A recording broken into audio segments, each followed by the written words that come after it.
Shalom Aleichem Noahites. Welcome to this first video, and today we are going to talk about the difference between kosher and halal, and why kosher is given from the true creator of the universe, and why halal was made up by a 7th century desert troglodyte false prophet. Yes, that's right, I said he's a false prophet and a Navi Sheker. Okay, let's start off with the falsehood first. This so-called halal, it means in Arabic allowed, but obviously we are only going to be looking at what is halal to eat and not the general term. Because this false religion is so stupid and obscure, it has so many sects. Therefore, it's not always easy to work out what animals are halal.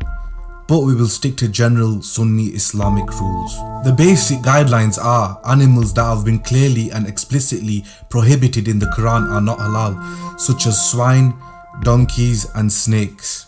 But in this video we will show the real donkey is the one who wrote the Quran. Muslim scholars have took this verse to say animals that live in the sea are all halal. Lawful to you is game from the sea and its food as provision for you and the travelers. This is from Surah Al-Ma'idah verse 96. Now let's see how this makes the author of the Quran really stupid. They have made the most toxic fish on earth halal. This fish is known as the puffer fish. And what makes this fish so dangerous is it contains a toxin called tetrodotoxin. This substance is so dangerous to humans, it is up to 1,200 times more poisonous than cyanide. There is enough toxin in one fish to kill 30 adult humans, and there is also no known antidote. The rulings of halal are so strange that Arabs in Saudi Arabia eat a special type of lizard that looks just like a snake really. Also, camels and horses are considered to be halal, although some Muslims may disagree. Now let's look at the difference between a halal animal and a kosher animal and why this matters. It's all about the way Hashem has connected the veins to the animal's brain.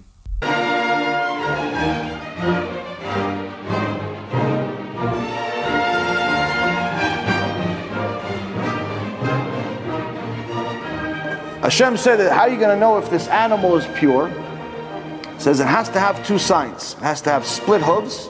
It has to chew its cud, redigest its food.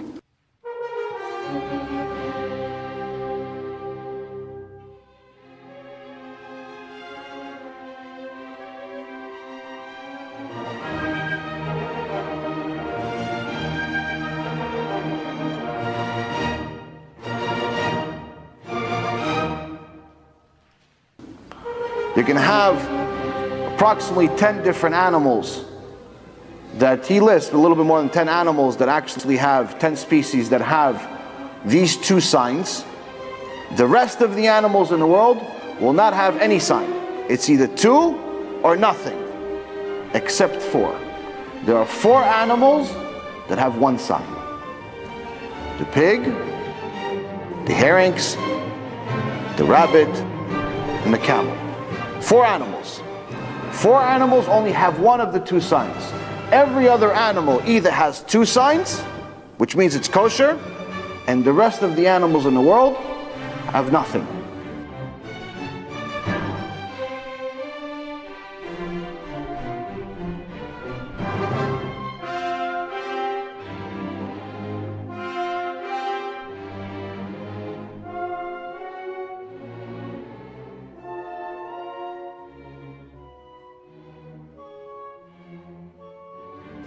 What does this mean? This means that if we find animal number 5, there's a mistake in the Torah. If we find another animal with one sign, there's a mistake in the Torah. Baruch Hashem, 3,300 years have passed since we got the Torah, they're still looking.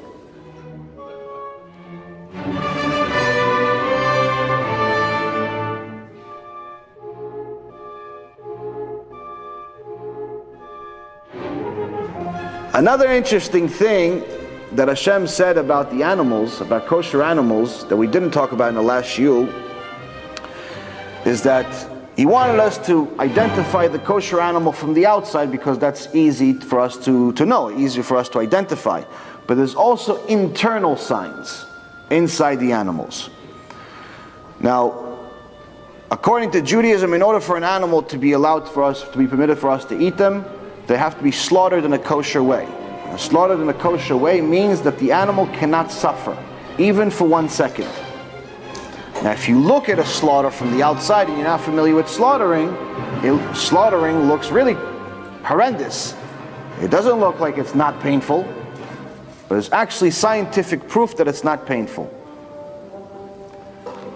All of the non-kosher animals, including mankind, have all of the blood at some point travels from the heart to the brain. Now, someone is considered alive as long as there's blood going to the brain. As soon as the blood stops going to the brain, you're considered dead. It's not if the blood stops going to the heart. That's just a heart attack, and B'ezrat Hashem somebody gets back.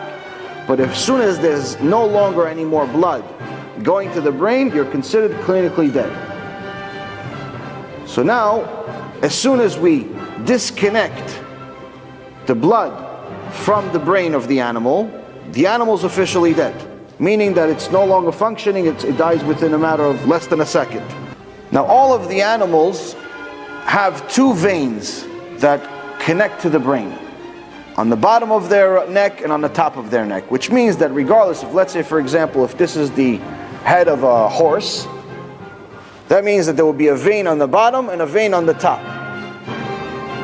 Even if we cut the vein, if we slaughter it on the bottom, there's still going to be blood coming from the top. Which means that until all the blood comes out of the bottom, he's still going to be alive and he's still going to suffer. He's going to feel the pain because he's still alive. There's still blood going to the brain from the top. So this means that there's no clean way to slaughter a horse or a camel or so on. But if you look at the kosher animals, if you look at the cow, you look at the lamb, you look at the ones that we're allowed to eat, the deer, there's only a few animals. There's a very unique thing about their creation. They also have 2 veins.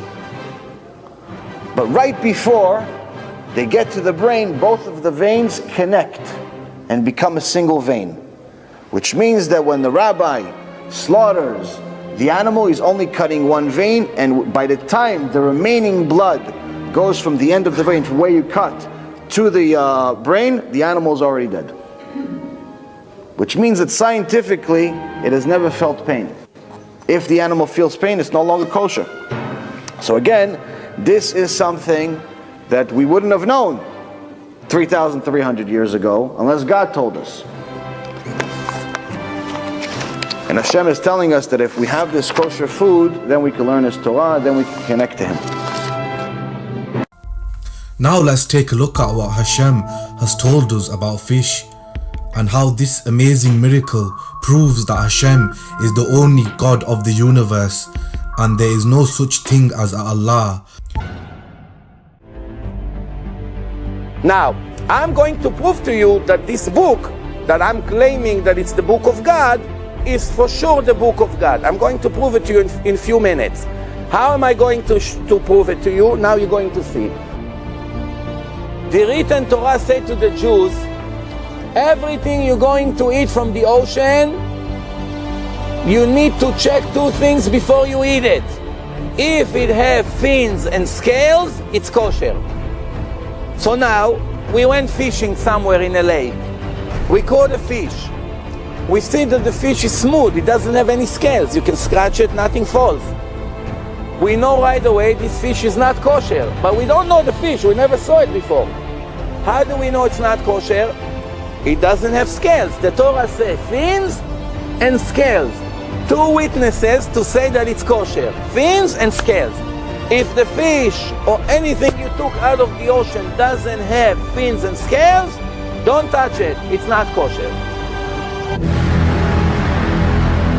Comes the oral Torah, and the oral Torah make a statement. כל שיש לו קסקסת, יש לו סנפיר. Every species that you're going to find in the water, every water you're going to search that have, as you can see here, that have scales must have fins, guaranteed. How many kinds of fish we know today? More than 40,000 different kinds of fish. Just fish. Let's not include the scorpions, the turtles, the snakes, and so many other things that we have in the ocean. Just fish alone, 40,000 different kinds of names. The Torah says, if you picked up the fish and it has scales, don't worry. I guarantee you that it has fins. כל שיש לו קשקשת, scales, for sure have fins. Which means, if one person, from the time the Torah was given, 3,300 years ago, if one person ever would bring a fish or anything from the ocean, a snake, that have scales but doesn't have fins, that's the end of the Torah, the end of Judaism immediately. No more Yom Kippur, no more Pesach, no more Shabbat, no more Tefillin, no more Kosher, no more nothing. Why? First mistake in the Torah. If there is a mistake in a book, it cannot be from God. God doesn't make such mistakes. Why? He created all nature. He said in his book, I never made anything in the ocean with scales and without fins. If there is scales, I guarantee you there are fins as well. How much water we have in the world? Who knows? 72% of the world is water. Look at the globe, it's all blue. 3/4 of the world is water. 12 kilometers deep. That's how deep it is. It's much, much deeper. So far, they reached a place in the bottom of the ocean, 12 kilometers, 8 miles. 8 miles from here to Manhattan, or maybe to Queens even. That's how far. Inside. There are trillions of things that are moving in all the oceans and the lakes and the rivers and the pools and in museums, and scientists are always mixing between all kinds of species. 3,300 years until today, nobody ever found something that has scales and doesn't have fins. And if they do once, we have a big problem in the Torah. Now I want to ask you a question. Is it possible that a human being was able to write such a thing 3,000?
I also would like to say that scientific research has been done, and it shows that fishes that don't have scales and fins are more likely to be toxic. I think the figures are around 85%.